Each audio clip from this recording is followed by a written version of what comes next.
하나님을 떠나서 우상을 섬기고 범죄였던 이스라엘 백성들을 향해서 회개를 촉구하는 말씀인 이 호세아의 말씀은 전반부와 후반부 두 부분으로 나눌 수가 있습니다. 1장부터 3장까지는 전반부에 해당하는데 호세아 개인사, 호세아가 고멜을 아내로 맞이하고 또 고멜이 집을 나갔다가 다시 불러들이는 이 개인사를 통해서 이스라엘 백성들이 범죄를 하고 있지만 여전히 하나님께서 이스라엘 백성들을 사랑하시고 돌아오기를 원하시는 죄송합니다. 그 하나님 아버지의 마음을 보여주는 부분이 앞부분이라고 할 수가 있는데 뒷부분은 4장부터에 해당합니다. 이스라엘 백성들이 어떻게 범죄하고 타락하고 있는지 또 그 범죄한 모습이 어떠한지 그 죄악상을 지적을 합니다. 그럼에도 불구하고 용서와 회복의 약속, 이 회복의 약속에 근거여서 회개할 것을 촉구하는 내용이 뒷부분이라고 할 수가 있습니다. 그래서 오늘 말씀인 이 4장의 본문은 이스라엘 백성들이 얼마나 타락을 하였는가, 그리고 그 죄악상이 어떠한가라는 모습을 지적을 하고 그에 대한 심판을 말씀하시는 내용이라고 할 수가 있습니다. 1절부터 시작해서 그 죄악의 모습을 지적하고 있는데 함께 1절의 말씀을 읽도록 하겠습니다. 이 땅에는 함께 읽겠습니다. 이 땅에는 진실도 없고 인애도 없고 하나님을 아는 지식도 없고 2절 말씀에 오직 저주와 속임과 살인과 도둑질과 간음뿐이요 포악하여 피가 피를 뒤음이라. 하나님께서 이 백성을 보실 때 이렇게 말씀하십니다. 내가 보니까 너희들은 나 하나님 앞에서 신실하게 살지 않는다. 그리고 백성들에게는 거짓된 말을 하고 있다. 그리고 사랑을 베푸는 사람도 없다. 하나님을 아는 자가 없고 너희들이 행하는 것이라고는 오직 속이고 도둑질하고 간음하고 살인하는 것밖에는 없다라고 하시면서 이스라엘 백성들 전체가 죄에 빠져 있다고 하는 것을 지적하고 있는 부분입니다. 그리고 심지어 2절 말씀에 피가 피를 뒤음이라고 하시면서 사람을 죽음에 이르게 만드는 그런 죄까지도 너희가 범하고 있다. 그런데 그 죄가 피가 피를 뒤우면서 계속되고 있다. 이런 말씀도 하고 계십니다. 이렇게 이스라엘 백성들이 죄를 범하고 있고 하나님께서 죄를 지적하시는 그런 내용들이 4장 전체에 기록이 되어 있는데 특별히 이스라엘 백성들이 범죄하는 그 모습 가운데 반복되고 있고 강조되고 있는 부분들이 있습니다. 첫 번째로 볼 부분은 이 백성들이 하나님을 아는 지식이 없다는 것입니다. 1절 말씀 뒷부분에 하나님을 아는 지식도 없고 6절 말씀에도 내 백성이 지식이 없으므로 망하는도다 이렇게 기록이 되어 있습니다. 이스라엘 백성들이 하나님의 택함 받은 백성입니다. 그리고 하나님의 은혜로 구원을 받고 하나님의 율법의 말씀도 받은 백성입니다. 그런데 어떻게 해서 이스라엘 백성들이 하나님을 모를 수가 있겠습니까? 이스라엘 백성들은 하나님을 알고 있습니다. 하나님에 대한 지식으로 말하자면 그 어느 민족보다 그 누구보다 하나님을 잘 아는 민족이 바로 이스라엘 백성인데 그럼에도 불구하고 하나님께서 말씀하시기를 너희는 나를 모른다. 이 백성이 하나님 아는 지식이 없기 때문에 망한다라고 말씀을 하고 있습니다. 왜냐하면 이들이 하나님에 대한 지식은 하나님에 대한 정보는 가지고 있을지 몰라도 하나님과 동행하는 삶, 하나님과의 인격적인 교제, 하나님 말씀에 순종하는 그 삶의 순종은 그들의 삶 속에 없었기 때문입니다. 오늘 본문에서 하나님을 아는 지식이라고 한다는 것은 하나님에 대한 정보, 하나님에 대한 어떤 내용, 이것을 말하고 있지 않습니다. 하나님 아는 지식이라고 하는 것은 하나님과의 인격적인 교제, 하나님과의 친밀한 삶, 하나님의 말씀에 순종하는 그 삶의 순종을 말하고 있는 것입니다. 그런데 이스라엘 백성들을 보았더니 그런 모습이 없는 것입니다.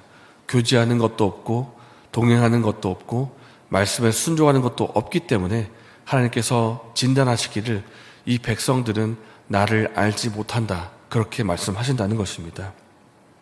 우리는 이들이 하나님의 백성이라고 불리는 이스라엘이라는 것을 주목해야 합니다. 오늘날로 말하면 교회를 다니는 교인들입니다. 주일날 예배를 드리고 주일날 봉사도 하고 헌금도 하는 교인들입니다. 나는 하나님 믿는 크리스찬입니다. 나는 매주 교회 나가서 봉사합니다. 라고 말하는 이들이지만, 그러나 주일을 제외한 그들의 모습을 보니까 일상의 삶 속에서 하나님과 동행하는 삶이 아니었다라는 것입니다. 이 모습이 오늘 저 여러분의 모습은 아닌지 돌아보기를 원합니다. 주일에 예배를 드릴 때는 아주 경건한 모습으로 예의를 갖추고 하나님을 잘 믿는 모습으로 예배를 드리지만은 그 다음날 월요일부터는 하나님과 관계없는 삶으로, 하나님 말씀과 관계없는 모습으로 살아가고 있지는 않습니까? 하나님께서 이러한 모습에 대해서 옳지 않다라고 말씀하고 계십니다. 또 한 가지 살펴볼 것은 이스라엘 백성들이 하나님을 섬기는 동시에 우상도 함께 섬겼다라는 것입니다. 12절의 말씀을 읽도록 하겠습니다.